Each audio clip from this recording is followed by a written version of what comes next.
The door to the penthouse clicked open at 11:47 p.m. The same way it always had, but everything else had changed. Brandon Hale walked in with the careless stride of a man who believed the world still belonged to him. Snow melting on the shoulders of his tailored coat, the faint scent of a Dior fragrance clinging to his collar. He expected silence. He expected darkness. He expected Madison curled on the couch, exhausted from pregnancy, waiting for him the way she once did. Instead, he found light. And not just any light, Bennett Ward's light. The soft amber glow of a Tiffany floor lamp illuminated the living room, where Bennett sat calmly, legs crossed, a leather folder resting on his knee. Madison stood beside him, one hand on her belly, the other holding a glass of water that didn't tremble the way it used to when Brandon raised his voice. For the first time in months, Brandon froze. "Why is he here?" he demanded. Bennett didn't look up immediately. He finished signing a page, clicked his Mont Blanc pen, and only then lifted his eyes with a quiet ease that cut sharper than any blade. "We've been expecting you," Bennett said. Brandon scoffed, trying to regain dominance. "Expecting me for what?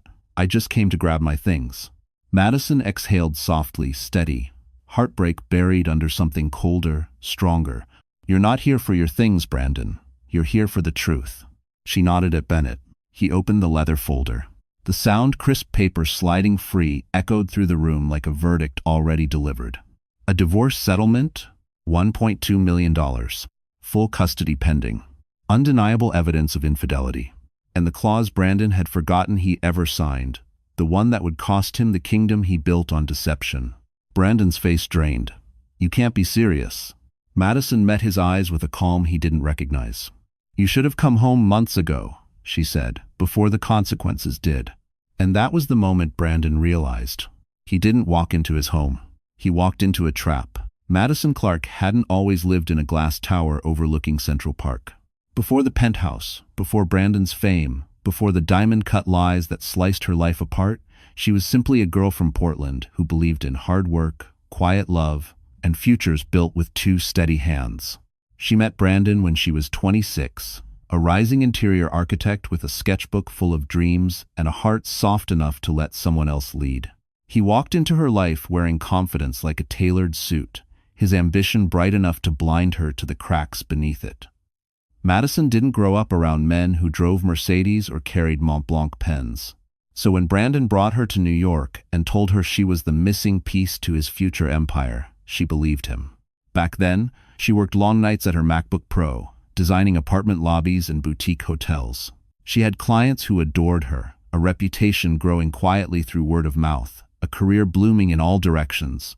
But marriage with Brandon came with sacrifices Brandon never acknowledged. He encouraged her to slow down, to focus on the home, to trust that he could take care of them both.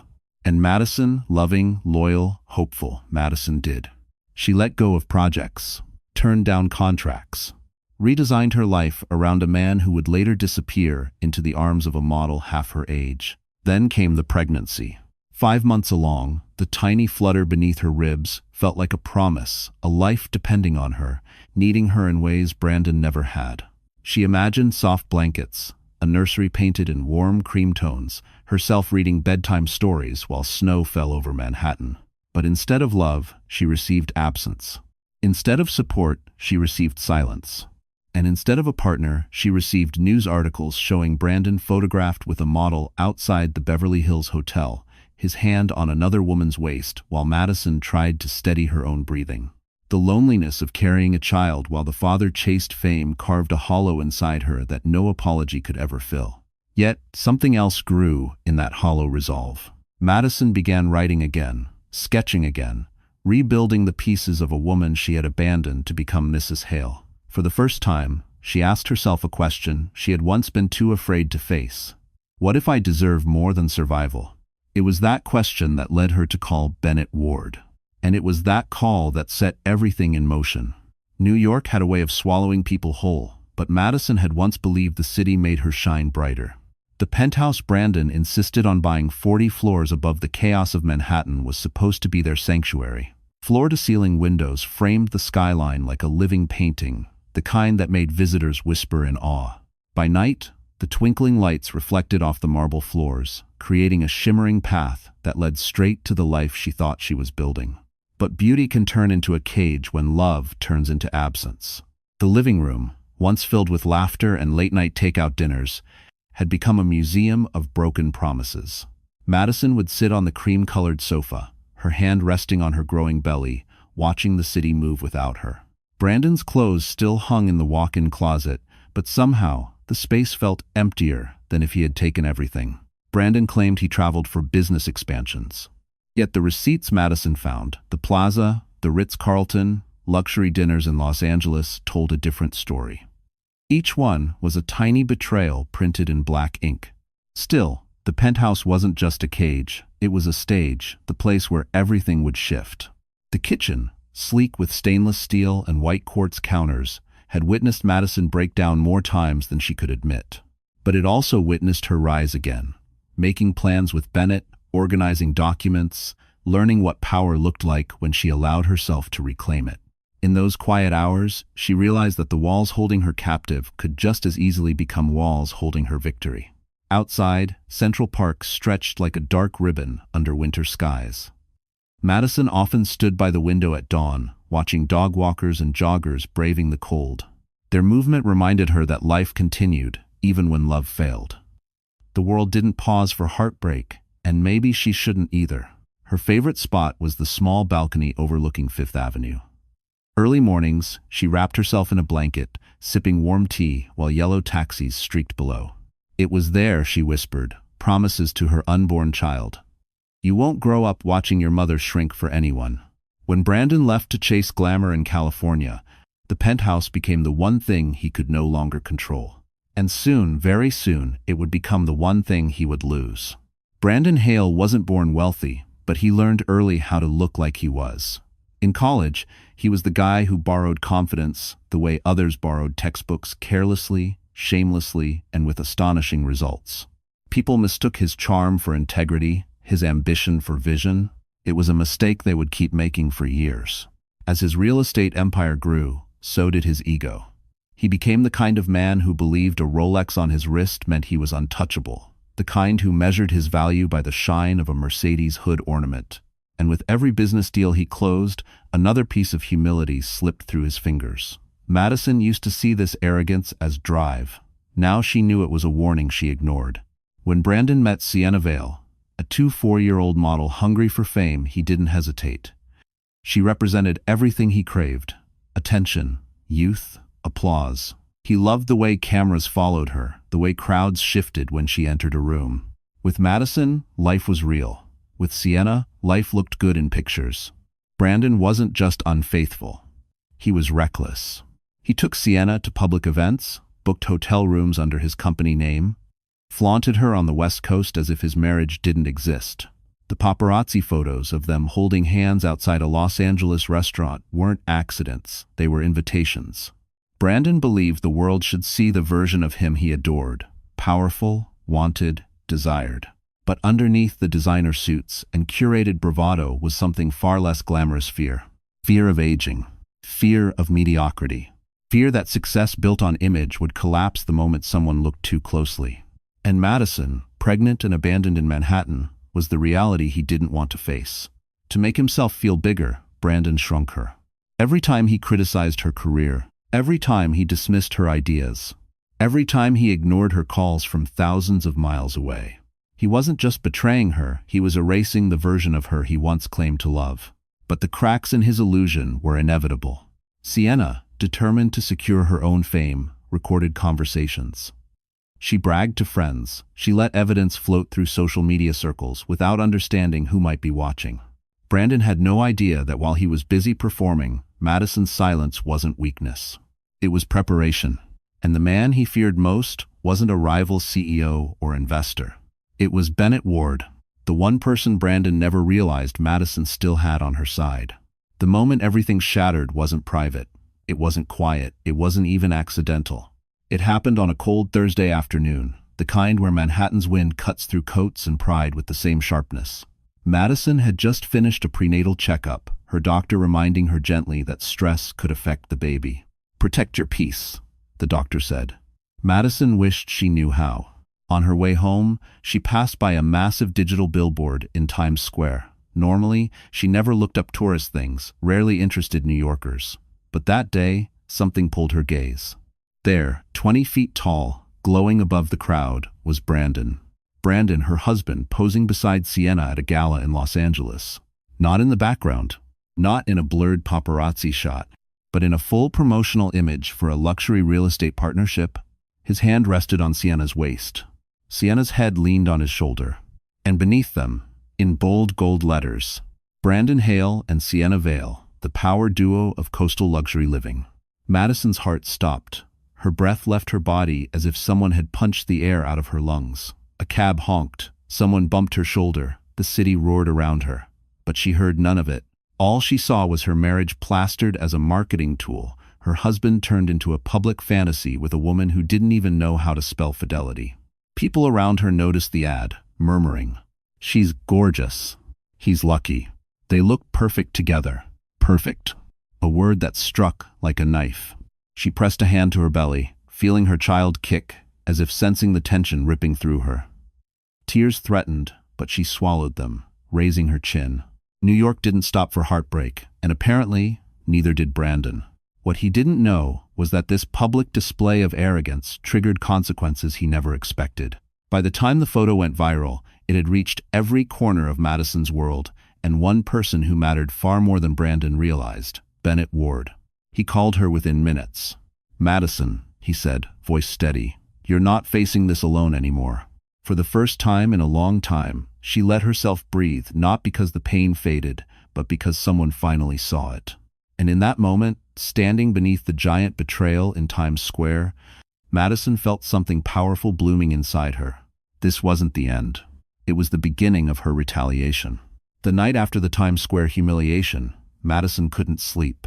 The city outside her window sparkled like it always had, but tonight every light felt like a spotlight shining directly on her failures. She sat on the edge of the bed, the same bed she once shared with Brandon, her hands cradling her belly, trying to calm the small kicks that came in sharp, anxious flutters. She whispered, "I'm trying, baby. I'm trying to be strong for you." But strength felt like a foreign language. Her phone buzzed non-stop texts from friends who didn't know what to say. News alerts about Brandon's growing media attention, even a notification from a gossip account calling Sienna and Brandon the most glamorous, unexpected couple of the year. Unexpected. That word cut deeper than betrayal itself. Madison retreated to the bathroom, turning on the faucet to drown out the sound of her own shaking breath. She stared at her reflection, pale skin, tired eyes, a woman who looked far older than 32. Pregnancy glow? Not for her. There was only exhaustion and a loneliness so wide it echoed. She slid to the floor, pulling her knees close despite the curve of her belly, and the tears came heavy, choking, unstoppable. Not because Brandon left, but because she had stayed for so long, hoping he would return to the man she married. "How did I let it get this far?" she whispered. Being pregnant made everything heavier, every thought, every fear, every tear. She wasn't just grieving a marriage, she was terrified for the future. Could she raise this child alone? Could she rebuild a career she left for a man who replaced her with someone younger and shinier? The fear swallowed her whole. Until a memory surfaced, her mother, sitting at a kitchen table years ago, saying softly, "Life doesn't break you, sweetheart. It teaches you where you're cracked so you can rebuild stronger." Madison exhaled shakily. She felt broken, yes, but cracks weren't the same as ruins. And then came another thought. Brandon hadn't just betrayed her privately or emotionally. He had humiliated her publicly, left her vulnerable while carrying his child. That wasn't just betrayal. It was ammunition. When her phone rang again, she wiped her face. Bennett's name appeared on the screen. She answered with a voice still trembling but no longer collapsing. "Madison," he said gently, "I need you to hear this. What he did isn't just hurtful. It's legally devastating for him. You have more power than you think." For the first time that night, her heartbeat steadied. She wasn't done. She wasn't defeated. She was beginning. Bennett didn't come over that morning with sympathy. He came with strategy. He placed a thick folder on Madison's dining table, her unused baby books pushed gently aside, and opened it with the precision of someone who'd waited years for this moment. Madison watched him, her fingers nervously curling around her mug of peppermint tea. "Before we go any further," Bennett said, "you need to know something. Something you should have known years ago." Her breath caught. "Bennett, what are you talking about?" He slid a document toward her. She recognized the letterhead instantly, her mother's attorney, from before she passed. Madison's heart squeezed. She hadn't seen that name in years. "This," Bennett continued, "is the trust you inherited from her. The one Brandon assumed didn't exist. The one he never bothered to ask about." Madison blinked, stunned. "But I thought the trust wasn't active until you turned 30, Bennett finished for her. "Exactly. It became active 2 years ago." Her hands trembled as she picked up the papers. Line after line confirmed what she never realized. She owned 30% of the very building where Brandon's company held their headquarters. 30%. Quiet power Brandon never imagined she possessed. Madison pressed a hand to her chest. "Why didn't anyone tell me?" "I tried," Bennett said softly, "but you were so wrapped up in taking care of him that you didn't want to hear anything that could complicate your marriage." He wasn't wrong, and the truth stung. But beneath the sting was something unexpected. Possibility. "And there's more," Bennett added, pulling out another set of documents. "Your prenup. The real one. The one your mother insisted on." Madison stared at him, her pulse rising. "I thought, Brandon said we never signed one." Bennett's expression hardened. "Brandon lied. You both signed it. I was a witness." Madison inhaled sharply, the room tilting. The prenup stated clearly, if Brandon committed infidelity, especially during pregnancy, Madison was entitled to a financial settlement exceeding $1 million and a portion of his company shares. Pregnancy amplified the penalty. Public betrayal multiplied it. Brandon had unknowingly detonated his own future. Madison felt her heartbeat shift. Less fear, more fire. "Bennett," she whispered, "why are you helping me like this?" His gaze softened in a way that made her stomach flutter. "Because I should have protected you years ago. And because," his voice lowered, "you deserve a life that doesn't require you to shrink for someone else." For the first time since Brandon vanished to California, Madison felt something powerful and terrifying blooming inside her. She had leverage. She had protection. She had a way out. And soon, Brandon would learn exactly what it cost to underestimate her. The morning after Bennett revealed everything, Madison woke with a different kind of exhaustion, one born not from sorrow, but from awakening. The apartment felt unfamiliar, as if the walls themselves were holding their breath, waiting to see who she would become. For weeks, she had moved like a ghost, drifting from room to room, shrinking inside clothes that once made her feel confident. But today, something inside her shifted, subtle yet unmistakable. She wasn't just a woman abandoned. She wasn't just a wife betrayed. She was someone with power she didn't know she had. She walked to the mirror and stared at her reflection. The woman looking back wasn't weak. She was wounded. And wounds, she realized, didn't erase strength. They revealed it. "Time to rebuild," she whispered. She began with small things. A warm shower. A soft robe. Combing her hair slowly, gently, like she was meeting herself for the first time in years. Then came the real transformation.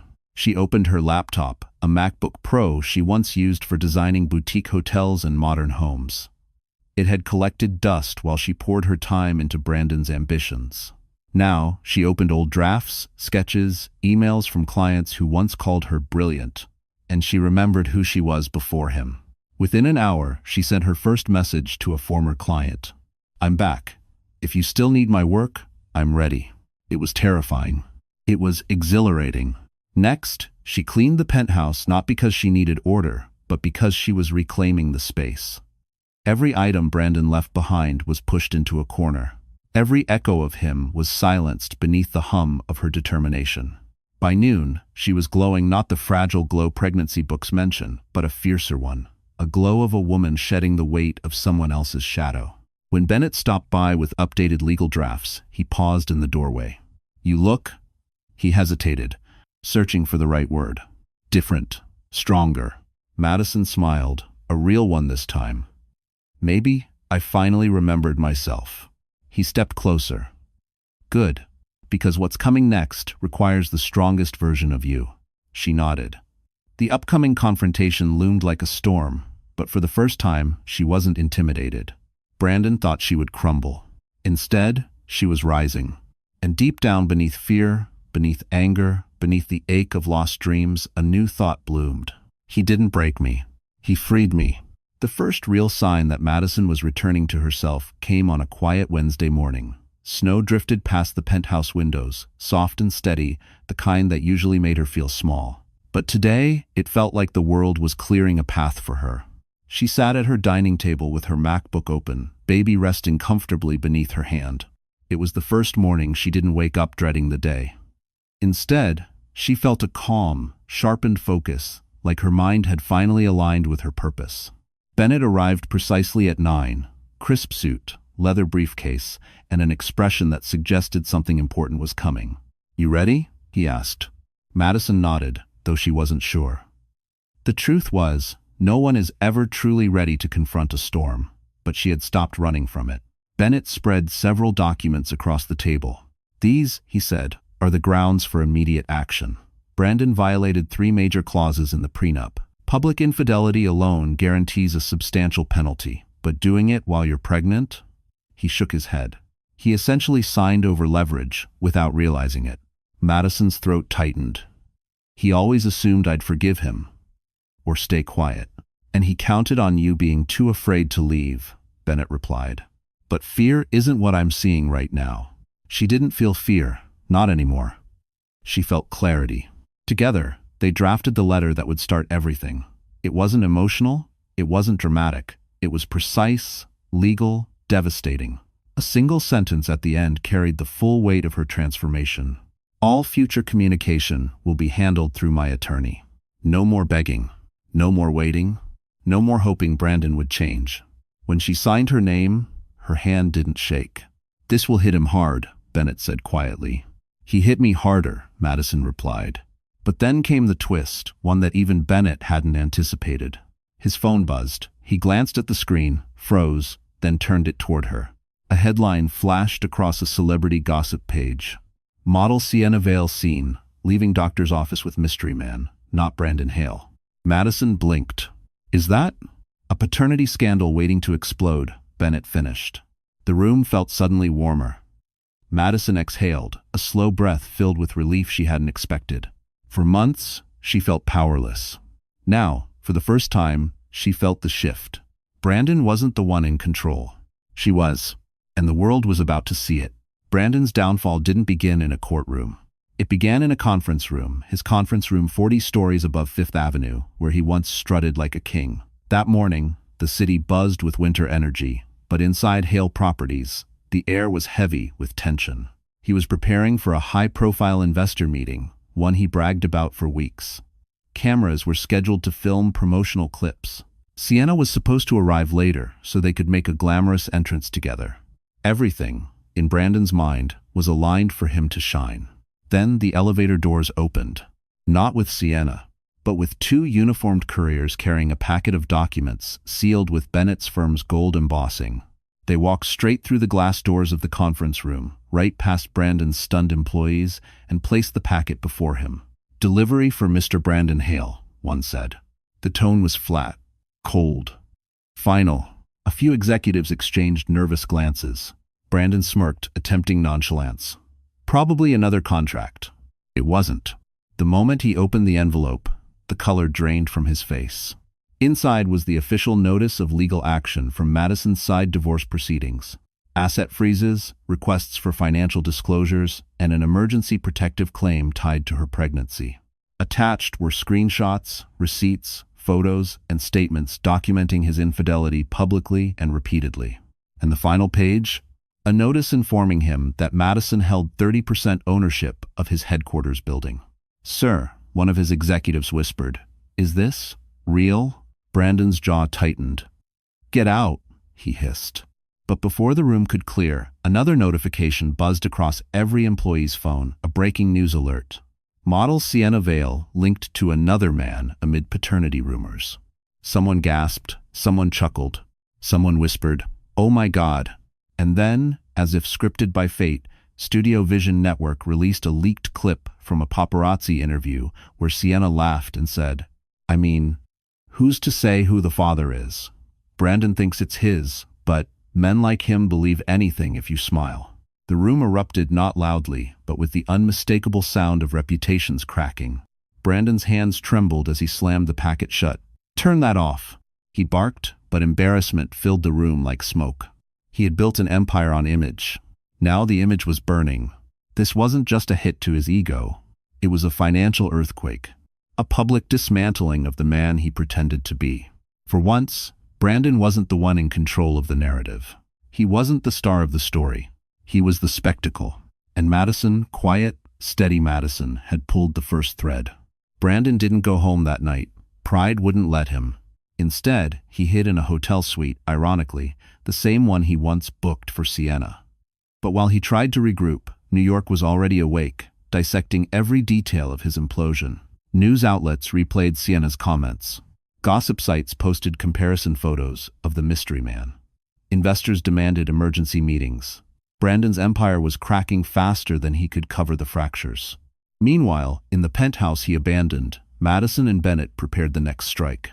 The living room table was covered with documents. Receipts from Beverly Hills hotels, screenshots of Brandon paying for Sienna's designer wardrobe, and leaked messages Sienna had sent to her friends. One message stood out, a voice memo where she laughed. "Brandon thinks he's the father. Honestly, I just needed someone with money to keep me afloat. Men like him pay for the illusion." Madison listened with a hand on her stomach, the baby shifting gently.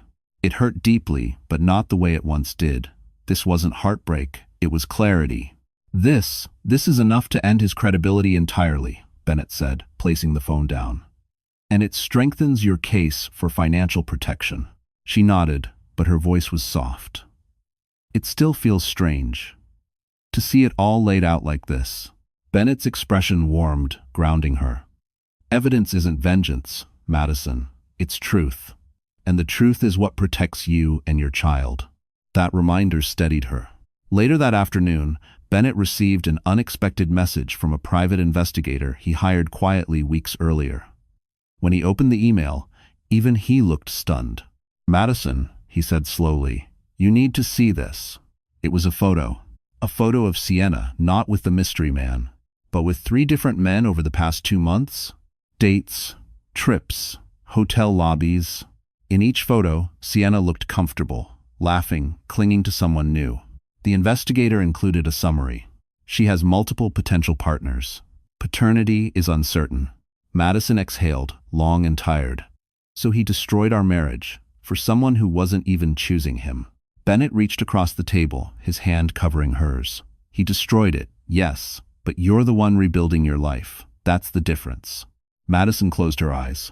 For the first time, the weight on her chest loosened. Brandon's betrayal was no longer some twisted reflection of her worth. It was simply the truth of who he really was. And soon, the world and Brandon himself would have to face that truth. Because tomorrow, Bennett would file everything. And once the court saw what Madison now held, there would be no going back. The next morning began with a snowfall that blanketed Manhattan in clean white silence, ironic, considering how messy Brandon's world was about to become. Madison stood by the penthouse window, her hands resting gently on her belly, watching flakes drift past the city's skyline. For the first time in months, she wasn't afraid of what came next. She heard Bennett enter the penthouse before she saw him. A rustle of papers, the soft click of his briefcase, then his steady voice, "It's ready." Madison turned. "The filing?" He nodded and placed a thick, neatly bound document on the marble kitchen island. "The divorce petition, the one that would change everything." She approached slowly, almost reverently. Inside these pages was her story, her betrayal, her protection, her rebirth. And Brandon's downfall was spelled out in clean, unforgiving legal language. Bennett flipped to the final section.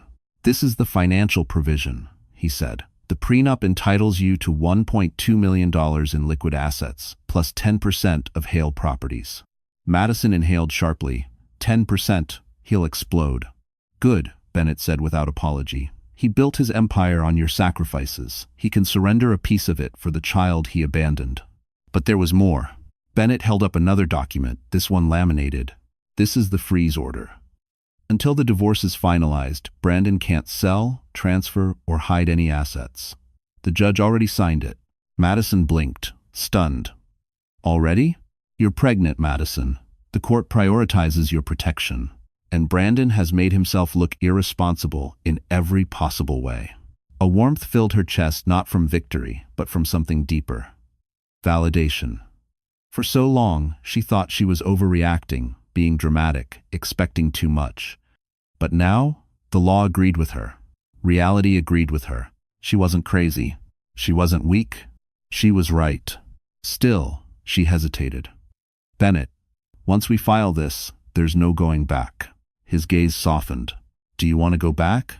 The silence that followed was profound. She remembered the Times Square billboard, the fake excuses, the lonely nights, her child kicking while Brandon kissed another woman. And suddenly, the hesitation melted away. No, she said.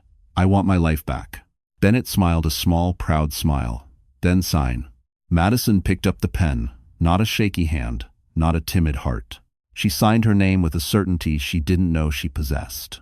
Bennett gathered the papers. I'll have the courier deliver this within the hour. Brandon will receive it today. Madison exhaled, a long breath she felt in her bones. Today wasn't just the start of the divorce. It was the end of her silence. And the beginning of her power. Brandon received the divorce packet at exactly 2:14 p.m., a time that would later replay in his mind like a trauma loop. But Madison wasn't there to witness it. She was miles away, preparing the final stage of what Bennett called the controlled detonation. Because once the documents were in Brandon's hands, the real plan began. Madison stood in the lobby of the building she unknowingly partially owned, her coat draped over her shoulders, her breath visible in the cold air as she waited for Bennett.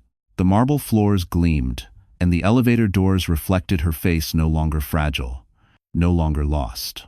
There was a steadiness in her eyes she hadn't seen in years. Bennett arrived with a tablet in hand.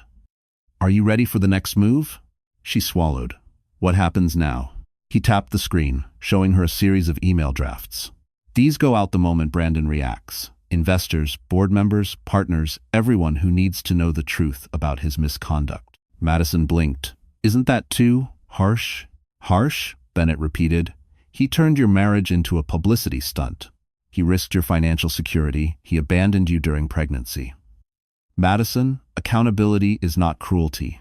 She exhaled slowly. He was right. She wasn't destroying Brandon. He did that himself. She was simply refusing to absorb the damage. The elevator chimed. A courier stepped out, breathless. Mr. Ward? Urgent. Bennett accepted the envelope and opened it. Inside was a handwritten note from one of Brandon's board members, a woman who'd quietly supported Madison for years. Madison read it, heartbeat quickening. We stand with you. If you ever want to reclaim part ownership or expand your design firm, the board will support your transition. Brandon has burned too many bridges. She stared at the paper, stunned. Why? Why would they help me? Bennett's voice softened. Because you've always been the one people trust. Brandon inherited his power. You earned yours. Something warm flickered in her chest. Just then, her phone vibrated. A text from the doorman at Brandon's building. He's screaming. He just found out. Madison felt a strange calm wash over her. Not satisfaction, not yet, but justice had finally taken its first breath. Bennett looked at her. This is only the beginning. Once he realizes the evidence you hold, he'll try to negotiate. And then? Madison asked. Then, Bennett said with a hint of a smile, we tighten the trap. For the first time, Madison didn't feel like prey. She felt like someone who had stopped surviving and started fighting.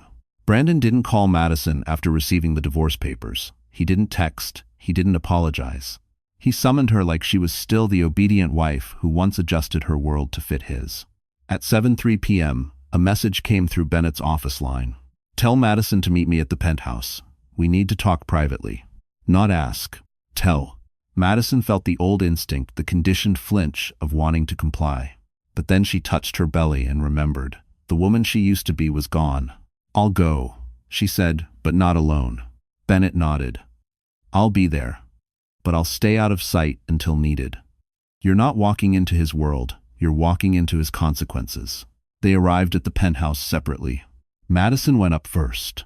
Bennett waited 2 floors down with his briefcase of carefully curated legal landmines. When the elevator doors opened, Brandon was standing in the living room, pacing like a man whose ego had been skinned alive. His hair was disheveled, his shirt half-buttoned, his expression somewhere between fury and desperation. "So," he snapped, "you're divorcing me." Madison didn't shrink. She didn't stutter. "Yes, I am." He scoffed, jabbing a finger toward her stomach. "And you expect me to believe this is what's best for the baby? You want to ruin everything we built?" She almost laughed. "We didn't build anything. I did the emotional labor. You did photo ops with models." His jaw tightened. "This is overreacting. I can fix things with the board. I can fix things with the press. You just need to withdraw the filing." Madison stepped closer, her voice like glass smooth, but able to cut. "You didn't call to fix anything. You called because you're scared." Brandon froze. "You're losing investors," she continued. "Losing control. Losing the narrative. And now you see, the only person who can ruin you is the woman you assumed would never fight back." He tried to soften. "Madison, come on. You're emotional, pregnant, vulnerable. Let me take care of you." The words, once comforting, now sounded like poison. She inhaled, steady. "You had your chance to take care of me. And you handed it to a camera crew and a woman you barely know." Before he could respond, she gave the signal 3 taps on her phone. Bennett stepped out from the hallway. Brandon's face drained. What the hell is he doing here? Bennett set his briefcase on the table, making sure you don't intimidate the mother of your child and ensuring you comply with the court orders you've already violated. Madison turned toward Brandon one final time. "You didn't summon me here," she said. "I came to show you that the version of me you controlled no longer exists." For the first time, Brandon understood. He wasn't negotiating. He was cornered. Brandon had always believed he could out-talk, outmaneuver, or outcharm any situation. But the moment Bennett's briefcase clicked open on the marble countertop, something in his expression shifted, subtle but unmistakable. Fear. Real fear. Bennett laid out each document with careful precision, forming a neat, devastating row. Madison stood back, watching Brandon's confidence erode inch by inch. "This," Bennett said calmly, sliding the first page forward, "is the hotel receipt from the Beverly Hills Hotel. 2 guests, 1 room, 3 nights. Paid with Hale Properties business card." Brandon swallowed hard. "You can't prove who I was with." Bennett placed a photograph beside it. Brandon and Sienna entering the lobby hand in hand, time-stamped. "We can." Madison felt her heart pound, but she stayed steady, a quiet force at Bennett's side. Next came printed screenshots. "Here are Sienna's messages confirming financial dependence on you. And these," he slid forward 3 more sheets, "show her discussing alternate partners. Multiple." Brandon's voice cracked. "This is illegal. You can't use private messages." "They weren't private," Bennett replied. "She sent them to 6 people. 1 leaked them voluntarily." Madison looked away for a second, not out of discomfort, but to gather the strength rising inside her. This wasn't vengeance. This was accountability, finally waking up. Bennett continued, pulling out the prenup. "And here, the clause that truly matters." Brandon's face tightened. "There is no prenup. I told you that." Madison stepped forward now, her eyes meeting his calm, unwavering. "No, you lied about that. We both signed it." Bennett unfolded the document, placing it directly in front of him. Clause 12, infidelity. Clause 14, abandonment during pregnancy. Clause 16, public misconduct damaging to the spouse's reputation. He tapped the page. Each clause triggers financial penalties. Combined, they devastate your holdings. Brandon's breathing quickened. "This is insane. I can fix the PR damage. Madison just needs to stop this." Madison shook her head. "I'm done fixing your messes." Then Bennett pulled out the final envelope. "And this," he said, "is the amended ownership deed, the one proving Madison owns 30% of this building." Brandon staggered back as if struck. "She what?" "She inherited it," Bennett replied. "Your company pays rent to her trust. So technically." He paused, letting the gravity sink in. "You've been sleeping in a building partly owned by the woman you betrayed." For a moment, silence filled the penthouse thick, suffocating, absolute. Then Madison spoke, voice soft but lethal. "You didn't just lose me, Brandon. You lost every illusion you ever built." And for the first time since this war began, he knew she had already won. While Brandon was unraveling in the penthouse, Another storm was exploding across Manhattan, one centered around the woman he risked everything for. Sienna Vale had always believed fame loved her, that attention was a currency she could spend without consequence. But fame has a way of changing sides the moment it smells weakness. And today, weakness surrounded her. She strutted into the lobby of the Plaza Hotel wearing oversized sunglasses and a coat she couldn't afford without Brandon's money. Cameras flashed. She expected admiration. Instead, she was met with something unfamiliar. Whispers, laughter, pity. A reporter pushed forward. Sienna, is it true you've been seeing multiple men while claiming Brandon Hale is the father? Her smile faltered. No comment. Another shouted, do you know he received divorce papers? Did you know Madison owns part of his company? Did you know you might have just destroyed his career? Sienna froze. This wasn't the attention she craved. This was exposure raw, merciless, and hungry. She hurried past the crowd, but the damage was already viral. Someone posted a clip titled, Model Sienna Vale, the downfall of a CEO? Within minutes, thousands were commenting. Brands she'd been courting quietly pulled their offers. Her agent sent a single text that made her stomach drop. We're putting everything on hold. This scandal is toxic. And then came the twist neither she nor Brandon expected. Her phone buzzed a number she didn't recognize. A man's voice spoke, low and furious. Sienna, stop telling people the baby might be mine. I'm engaged. You're dragging me into your mess. She swayed, gripping the check-in counter for support. I didn't say that, Brandon. Fix it, he demanded before hanging up. Her throat tightened. The walls felt like they were closing in. She had used Brandon, yes, but she'd never meant for this to spiral out of control. She didn't want real consequences. She wanted attention, luxury, a shortcut to stardom. But shortcuts always come with a price. Moments later, the hotel manager approached her discreetly. Miss Vale, I'm afraid your suite has been canceled. What, Brandon? He booked it. The manager's voice was polite, but cold. Mr. Hale's card has been restricted due to a legal freeze, and without payment, we can't hold the reservation. Sienna stared at him, trembling. For the first time, she was experiencing the fallout of a world she never truly belonged to. She had climbed Brandon's ladder without realizing it was splintering beneath her. And somewhere across the city, in a penthouse she once mocked, Madison Clark unknowingly watched her enemy crumble. Proof that karma doesn't need permission. Brandon Hale had always believed the world revolved around him, but today the world finally pushed back. After the confrontation in the penthouse, he stormed out, furious and sweating, convinced he could fix everything by confronting the board. Hale Properties headquarters, usually the source of his pride, felt different the moment he stepped inside. The receptionist avoided eye contact. Two executives whispered the moment he walked past. A junior analyst quickly closed a news tab, displaying Sienna's scandal. Brandon's stomach dropped. He barged into the boardroom, where the partners were already seated. We need to talk, he demanded. One of the senior board members, Mr. Langford, a man Brandon used to mock behind his back, folded his hands carefully. Yes, we do. Brandon blinked, thrown off. Good, because my wife Madison is trying to ruin me with false accusations, and it's not false. Another board member interrupted gently. We verified the documents her attorney submitted. Brandon laughed, desperate. You can't be serious. You're siding with her? A woman at the end of the table spoke up. Elaine Porter, someone Madison had unknowingly helped during a charity design project years ago.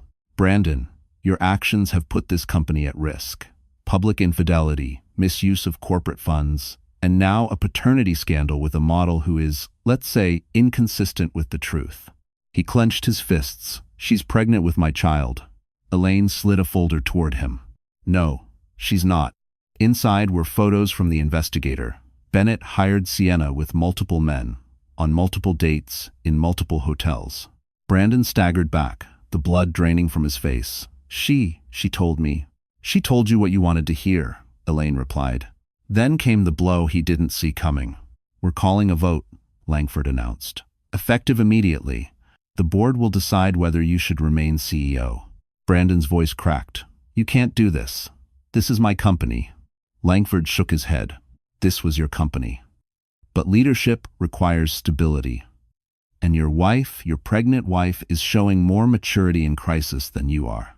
Someone else added, "And she owns 30% of the building we operate in. You didn't even know." The humiliation hit like a physical punch. Brandon tried one last time. "I can get her back. I can fix the marriage."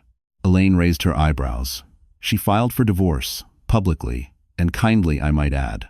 Brandon collapsed into a chair, defeated, a shadow of the man he once pretended to be. For the first time, he understood. Madison wasn't the one losing everything. He was. And Madison? She wasn't done rising. While Brandon's world collapsed in boardrooms and headlines, Madison's world was slowly, quietly transforming.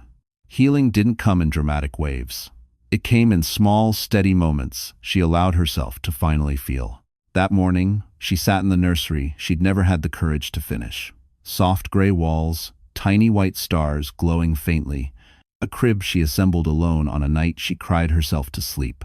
But today, she didn't feel sadness sitting there. She felt possibility. She touched her belly and whispered, "We're getting closer, little one, and I promise your mother won't raise you in fear." Later, she met Bennett at a cafe near Central Park.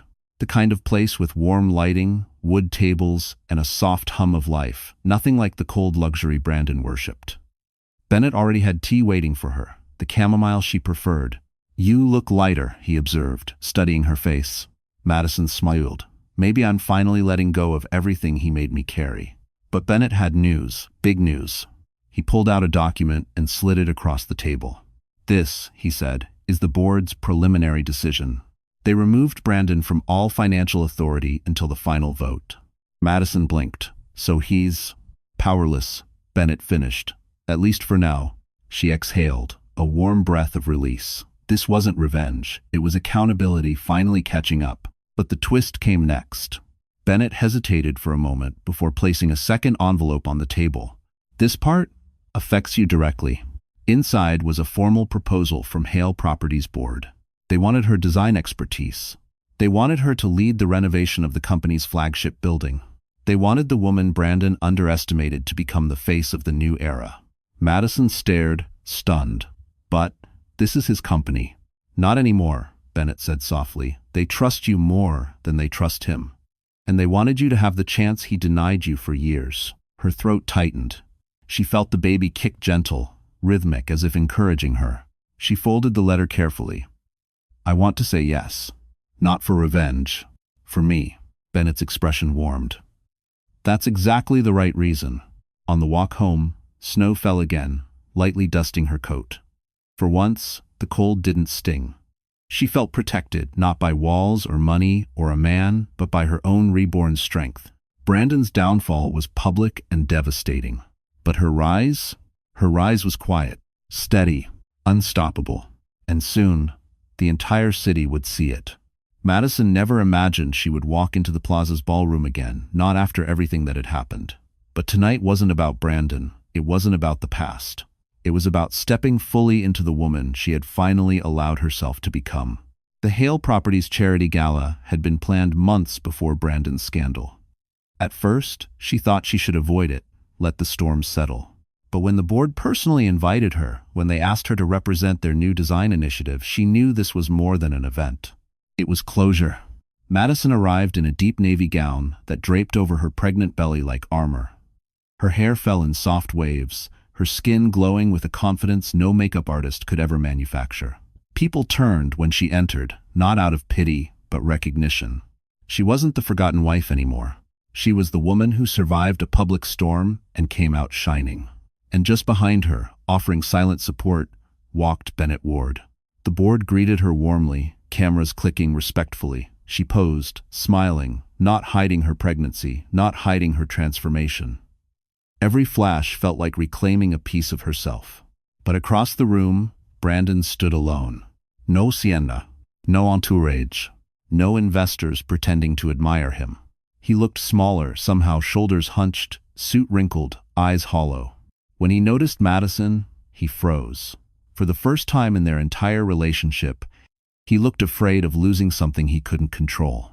He approached hesitantly. "Madison, we need to talk." She turned, calm and unshaken. "No, Brandon, you need to listen." He swallowed. I made mistakes, but we can fix this. We can raise the baby together. We can. We? She repeated softly. There hasn't been a we for a long time. He reached out as if to touch her arm, but she stepped back. Bennett stepped forward, a silent reminder that she wasn't alone anymore. Brandon's voice cracked. I'm losing everything.